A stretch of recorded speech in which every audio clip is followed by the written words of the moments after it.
আসসালামু আলাইকুম ওয়ারাহমাতুল্লাহ। আপনারা সবাই কেমন আছেন? আশা করি আল্লাহ তাআলার অসীম রহমত ও করুণায় সবাই ভালো আছেন। আজ আমরা এমন একটি গুরুত্বপূর্ণ ও বাস্তব জীবনের প্রশ্ন নিয়ে আলোচনা করব যা অনেক মুসলমানের মনেই প্রায়ই জাগে। জুমার দিনে কেউ যদি মসজিদে গিয়ে শুধু 2 রাকাত ফরজ নামাজ আদায় করে সাথে সাথেই চলে আসে, তাহলে তার নামাজ কি আদায় হবে? আর এটি কি গুনাহের কাজ? এটি একটি খুব সাধারণ পরিস্থিতি। জীবনের ব্যস্ততা, কাজের চাপ, এইসব কারণে অনেকেই ভাবেন অন্তত ফরজটা পড়ে নিলেই তো হলো, কিন্তু অনেকেই জানেন না এর পূর্ণ শরঈ বিধান কি। তাই আজকের আলোচনায় আমরা কোরআন, রাসূলুল্লাহ সাল্লাল্লাহু আলাইহি ওয়াসাল্লামের সুন্নাহ এবং ইসলামের বিশিষ্ট আলেমদের মতামতের আলোকে এই বিষয়ে বিস্তারিত জানার চেষ্টা করব। মসজিদে জুমার মূল অংশগুলো কি কি? একটি সাধারণ জুমার দিনে মসজিদে কয়েকটি গুরুত্বপূর্ণ অংশ থাকে। খুতবার আগে 4 রাকাত সুন্নত নামাজ, কাবলিহা সুন্নত। এটি রাসূলুল্লাহ সাল্লাল্লাহু আলাইহি ওয়াসাল্লাম ও তার সাহাবীদের নিয়মিত আমল ছিল। খুতবা, ইমাম সাহেবের প্রদত্ত শুক্রবারের ভাষণ, যা জুমার নামাজের অন্যতম প্রধান অংশ। 2 রাকাত ফরজ নামাজ, ইমামের পেছনে জামাতে আদায় করা এই 2 রাকাতই জুমার মূল বাধ্যতামূলক অংশ। ফরজের পর 4 রাকাত সুন্নত নামাজ, বাদিয়া সুন্নত। এটিও অত্যন্ত ফজিলতপূর্ণ ও সুপারিশকৃত আমল। এই 4টির মধ্যে সবচেয়ে গুরুত্বপূর্ণ এবং ফরজ হল ইমামের পেছনে জামাতে আদায় করা 2 রাকাত ফরজ নামাজ। এটি বাদ দিলে জুমার নামাজ আদায় হয় না। কিন্তু এর অর্থ কি এই যে বাকি সব অংশ গৌণ বা অপ্রয়োজনীয়? আসুন দেখি কোরআন এ বিষয়ে কি বলে। কোরআনের দৃষ্টিতে আল্লাহ তাআলা বলেন, হে মুমিনগণ, যখন জুমার দিনের নামাজের জন্য আহ্বান করা হয়, তখন তোমরা আল্লাহর শরণে ধাবিত হও এবং ক্রয় বিক্রয় ত্যাগ করো। এটা তোমাদের জন্য উত্তম, যদি তোমরা জানতে। সূরা আল জুমুয়া আয়াত 9। এখানে আল্লাহর শরণ বা জিক্রুল্লাহ বলতে কেবল 2 রাকাত নামাজকেই বোঝানো হয়নি, বরং আলেমগণ ব্যাখ্যা করেছেন এর মধ্যে অন্তর্ভুক্ত রয়েছে মসজিদে আগমন, খুতবা মনোযোগ দিয়ে শোনা এবং নামাজ আদায় করা সমস্ত প্রক্রিয়া। ইমাম যখন মিম্বারে উঠে খুতবা দেন, তখন থেকেই জুমার বিশেষ সময় শুরু হয়। এই আয়াতে বলা ধাবিত হও ও ব্যবসা বাণিজ্য ত্যাগ করো, এই নির্দেশগুলো আমাদের বলে যে জুমার আহ্বান শোনার পর দুনিয়াবি ব্যস্ততা নয়, বরং এবাদতে মনোনিবেশ করাই আমাদের অগ্রাধিকার হওয়া উচিত। অতএব কেবল ফরজ নামাজ পড়ে দ্রুত বেরিয়ে যাওয়া কোরআনের এই আয়াতের মূল ভাবের সাথে সামঞ্জস্যপূর্ণ নয়। রাসূলুল্লাহ সাল্লাল্লাহু আলাইহি ওয়াসাল্লামের নির্দেশনা। নবী করিম সাল্লাল্লাহু আলাইহি ওয়াসাল্লাম শুক্রবারের ফজিলত ও আদব নিয়ে বহু হাদিসে আলোচনা করেছেন এবং এই দিনের সঠিক আমলের জন্য অসাধারণ পুরস্কারের ঘোষণা করেছেন।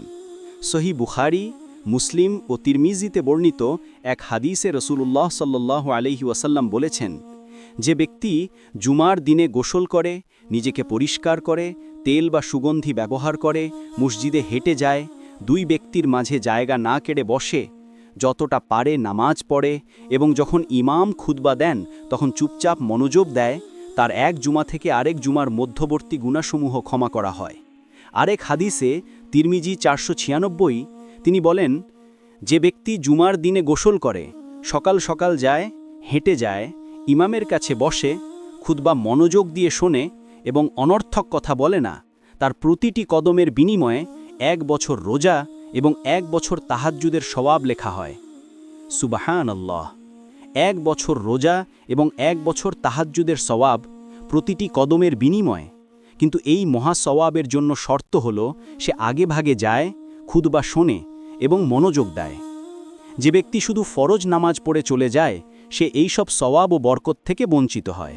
সে খুতবার আগের সুন্নাত, খুতবা শোনার সওয়াব এবং নামাজের পরের সুন্নত নামাজগুলোর সবটিই হারিয়ে ফেলে। জুমার নামাজকে হালকা নেওয়া সম্পর্কে সতর্কতা।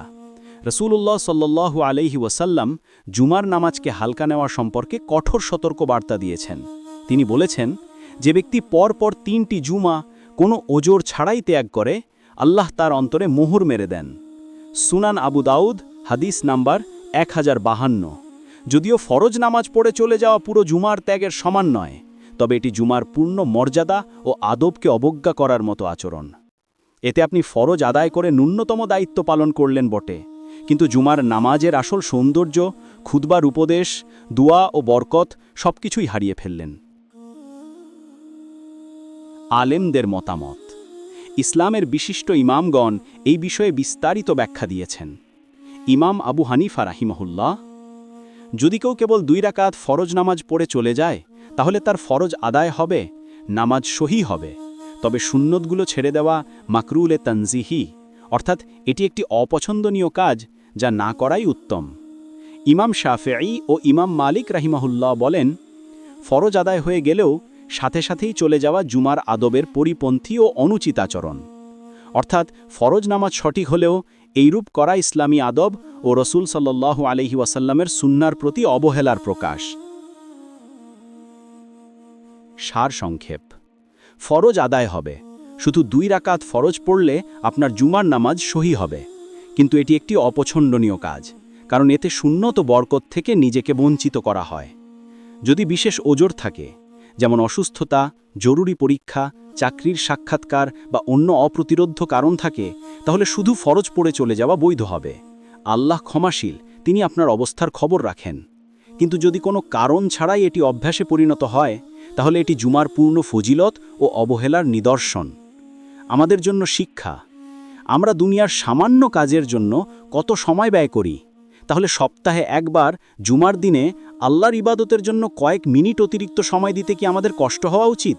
জুমার নামাজ শুধু ফরজ নয়, এটি এক সাপ্তাহিক আত্মিক পুনর্জাগরণ। চেষ্টা করুন আগেভাগে মসজিদে যেতে, মনোযোগ দিয়ে খুতবা শুনতে, সব সুন্নত নামাজ আদায় করতে এবং শেষে কিছুক্ষণ দোয়া করতে। এই কয়েক মিনিটের বিনিময়ে আল্লাহ যে অপরিসীম সওয়াব ও রহমত দান করবেন তা কল্পনারও বাইরে। আল্লাহ আমাদের সবাইকে জুমার নামাজের সঠিক আদব ও গুরুত্ব বোঝার তৌফিক দিন এবং এই বরকতময় দিনের পূর্ণ ফজিলত অর্জনের সুযোগ দান করুন। আমিন। ভিডিওটি ভালো লাগলে লাইক দিন, বন্ধুদের সাথে শেয়ার করুন যাতে তারাও উপকৃত হয়, এবং আমাদের চ্যানেলটি সাবস্ক্রাইব করে পাশে থাকুন। দেখা হবে পরবর্তী ভিডিওতে ইনশাআল্লাহ। আসসালামু আলাইকুম ওয়া রাহমাতুল্লাহ।